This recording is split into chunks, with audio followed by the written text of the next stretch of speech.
질본이란 말은 우리 국민이 가장 신뢰하는 애칭이 되었습니다.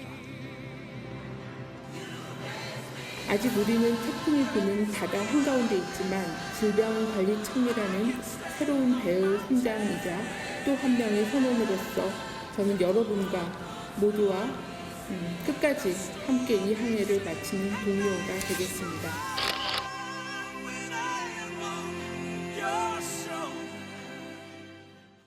코로나19 확진 환자가 발생한 지 37일째. 환자 수는 1,000명을 넘어섰지만 오히려 방역 당국과 관리 책임자인 정은경 질병관리본부장에게는 응원과 격려가 이어지고 있습니다. 길어진 머리에 미처 염색하지 못한 흰머리. 첫 확진 환자가 나왔던 약 한 달 전과 비교하면 얼굴은 수척해졌고 낯빛은 확연히 어두워졌습니다.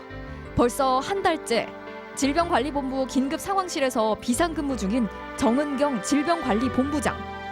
잠은 하루에 겨우 1시간여 남짓밖에 못 자는 형편이지만 1분 1초가 아깝다면서 이동에만 30분이 걸리던 브리핑 장소를 질병관리본부 내부로 옮겼고 1시간씩 걸리던 브리핑 시간은 40분으로 단축시켰습니다. 식사는 간단한 도시락이나 이동 밥차로 해결합니다. 머리 감을 시간도 아껴야 한다면서 머리를 쇼컷으로 잘랐습니다. 확진 환자가 발생하지 않은 시기에도 경계를 늦추지 않았습니다. 종료됐다 전망할 수 없는 상황입니다. 이런 정은경 본부장과 방역당국의 노력에 국민들이 질타 대신 격려와 감사를 보내고 있습니다. SNS에서는 고마워요 정은경 해시태그 올리기 릴레이 운동이 벌어지고 응원의 그림과 시, 청와대 청원까지 등장했습니다. 해외 전문가들은 우리 방역당국의 빠르고 정확한 검사 처리 방식에 찬사를 보냈습니다. 언론의 관심도 몰렸습니다. 하지만 어려움은 없느냐는 기자들의 질문에 정은경 본부장의 답변은 언제나처럼 담담했습니다. 업무의 부담이 크긴 하지만 잘 견디고 잘 진행하고 있다. 일본 신문 가운데 가장 판매 부수가 많은 요미우리 신문이 정은경 질병관리본부장을 자세히 소개하는 기사를 실었습니다. 정 본부장을 겸손까지 겸비한 진정한 영웅이라고 전했는데요. 이미 여러 외신에 등장했던 정 본부장을 굳이 이 시점에 일본 신문이 기사화한 이유가 뭔지 도쿄 고현승 특파원이 분석했습니다. 오늘자 일본 요미우리 신문에 정은경 중앙방역대책본부장이 등장했습니다. 제목은 한국 코로나 대책의 영웅. 요미우리는 차분한 말투로 상황을 설명하는 모습이 국민의 신뢰를 받는 듯하다며 정 본부장의 발언을 실었습니다. 또 대구에서 감염자가 폭발적으로 늘 때 정 본부장의 흰머리가 눈에 띄기 시작했고 수면 시간에 대한 질문에 1시간은 더 잔다고 대답한 사례도 언급했습니다. 업무의 부담이 크긴 하지만 잘 견디고 잘 진행하고 있다. 그 정도 답변 드리겠습니다. 또 정 본부장을 WHO 사무총장으로 만들자는 청와대 국민청원까지 나왔지만 항상 주위에 감사하다는 말로 겸손한 반응을 보이고 있다고 전했습니다. 요미우리가 굳이 이 시점에 정 본부장을 조명한 이유가 뭘까? 그 답은 경력 소개 부분에서 읽힙니다. 정 본부장이 2015년 메르스 유행 당시 질병예방센터장을 맡은 경험 등으로 첫 여성 질병관리본부장이 됐다면서 질본까지 자세히 소개했습니다. 질본은 상설 감염병 전문 대책 조직으로 감염병이 유행하면 감염 경로 조사, 대책을 진두지휘하고 있다는 설명입니다. 현재 일본에는 감염병 전문 상설 조직이 없습니다. 도쿄에서 MBC 뉴스 고현승입니다. 문재인 대통령이 충북 오송의 질병관리본부로 직접 내려가서 정은경 신임 질병관리청장에게 임명장을 수여했습니다.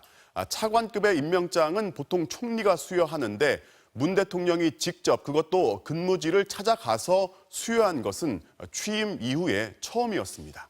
손병산 기자가 보도합니다. 코로나19 상황을 24시간 점검하는 질병관리본부 긴급상황센터. 내일부터 질병관리청으로 승격하는 이곳에 문재인 대통령과 정은경 신임 청장이 함께 입장합니다.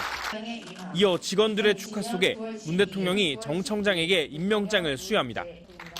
한시도 자리를 비울 수 없는 여건, 그리고 직원들과 함께하고 싶다는 정 청장의 바람을 감안한 겁니다. 문 대통령은 청와대로 부르는 대신 충북 오송의 현장을 직접 찾아가는 것으로 무한한 신뢰와 축하의 뜻을 전했습니다. 우리 K방역의 영웅 정은경 본부장님이 성격되는 질병관리청의 초대 청장으로 임명되신 것에 대해서도 축하 말씀을 드립니다. 특히 문 대통령은 질병관리청 승격과 최초의 현장 임명장 수여식 자체가 최고의 감사와 격려라며 승격된 조직에 걸맞는 자부심과 책임감으로 국민 기대에 부응해달라고 당부했습니다. 하루빨리 우리 국민들을 정상적인 일상으로 이렇게 되돌아갈 수 있도록 최선을 다해 주시기 바랍니다. 정장 대신 노란 민방위 복장에 염색도 못한 평소 차림대로 임명장을 받은 정은경 청장은 감염병 컨트롤 타워로서 코로나19 극복을 제1의 과제로 삼겠다고 답했습니다. 보다 전문적이고 보다 체계적으로 그리고 또 선제적으로 대응하라는 그런 국민의 뜻이라고 받아들이고 있습니다. 반년 넘게 계속되는 방역 사투에 문 대통령이 건강을 염려하자 정 청장은 이제 면역이 생겼다며 오히려 정부 지자체와 의료인들의 피로를 걱정했습니다. 질병관리청은 정신임 청장을 중심으로 내일 정식 출범해 코로나19 정복을 향한 새로운 여정을 시작합니다. MBC 뉴스 손병선입니다. 자, 그런데 대통령직 인수위원회는 정부의 마스크 해제 결정에 곧바로 유감을 표명했습니다. 무슨 근거로 결정했는지 모르겠다며 비판을 했는데요. 자세한 내용 복지교육팀 이준범 기자랑 얘기해 보겠습니다. 자, 이 기자. 안철수 인수위원장이 기자들 질문에 좀 날카롭게 대답을 했습니다. 네, 그렇습니다. 이 정부 결정에 대해서 기자들이 물어보니까 안철수 위원장은 도대체 무슨 근거로 결정을 한 건지 명확하지 않다고 비판을 했습니다. 직접 들어보시겠습니다. 네. 현 정부의 실적으로 실외 마스크 해제를 하겠다고 발표한 건 너무 좀 성급한 판단이 아닌가. 오히려 현 정부의 공을 돌리려고 하는 것이 아닌가. 네, 그러니까 이 과학적 근거는 없이 이 현 정부의 방역 성과를 자랑하기 위한 그런 결정을 한 거 아니냐는 얘기인데요. 정치 방역이라는 비판을 한 겁니다. 자, 그러니까 정은경 질병관리청장이 또 대답을 했어요. 네, 정치적 결정 아니냐는 비판에 반박을 했는데 이것도 한번 직접 들어보시겠습니다. 네.